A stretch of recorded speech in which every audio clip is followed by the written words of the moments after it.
சமீப காலமாவே அதிமுகக்குள்ள நெறைய உட்கட்சி பூசல்கள் போய்க்கிட்டு ஆமா. இருக்கிற மாரி இருந்தது. ம். கொஞ்ச நாள் எடப்பாடி, ஓபிஎஸ் ம். டாக் வந்து ரொம்ப அதிகமா இருந்தது. இப்ப ம். அது செங்கோட்டையன் பக்கம் திரும்பி இருக்கிறது போல இருக்கு.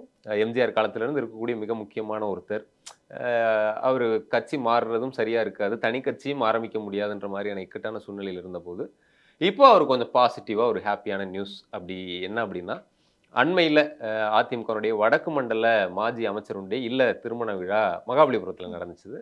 அவருக்கும் அந்த மாஜி அமைச்சர் வந்து இன்வைட் பண்ணியிருந்தாரு. ஸோ, அப்ப அந்த கல்யாணத்துக்கு வந்திருந்தபோது, கொஞ்சம் சுணக்கமா தான் இருந்தாரு செங்கோட்டையன் அவர்கள். ஏன்னா, எல்லாருமே கட்சியில ஒரு பொறுப்புகள்ல அவங்கவங்க இருக்கும்போது, இன்னைக்கு அவர் வந்து எந்த பொறுப்பும் இல்லாம இருக்கிறதுன்றது அவருக்கு வருத்தம் அளிக்கக்கூடிய ஒரு விஷயமா தானே இருக்கும்.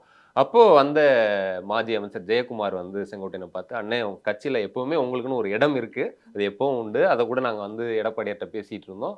உங்கள பத்தி பாசிட்டிவா தான் அவரும் சொல்லியிருக்காரு. நிச்சயம் இடம் இருக்குன்னு" அவர் சொன்னதுனால, அதனால கொஞ்சம் ஹேப்பியா இருக்காரு. ஒருவேள ஓகே நம்ம மேல எதுவும் பெரிய அளவுக்கு அவர் மனஸ்தாபத்துல இல்ல. அத சரி பண்ணிக்கலாம். ஏன்னா ஜெயக்குமார் சொல்றாரு அப்படிங்கும்போது, அது சரியா தானே இருக்கும் அப்படின்ற மாரி நெனச்சிருக்காரு. ஸோ கூடிய சீக்கிரமா அவருக்கு எடப்பாடியார் மூலமாவே சில பொறுப்புகள்லாம் வழங்கப்படலாம். மீண்டும் அவர் அதிமுகவிலேயே அவருடைய பணிய தொடர்றதுக்கான வாய்ப்புகள் இருக்கு. ஸோ அதனால செங்கோட்டையன் ஹேப்பியா இருக்காரு இதுல அப்படின்றது நம்ம தெரிய வருது. அதனால இன்னமும் இந்த பூசல் பெருசா வர்றதுக்கான வாய்ப்புகள் இல்ல.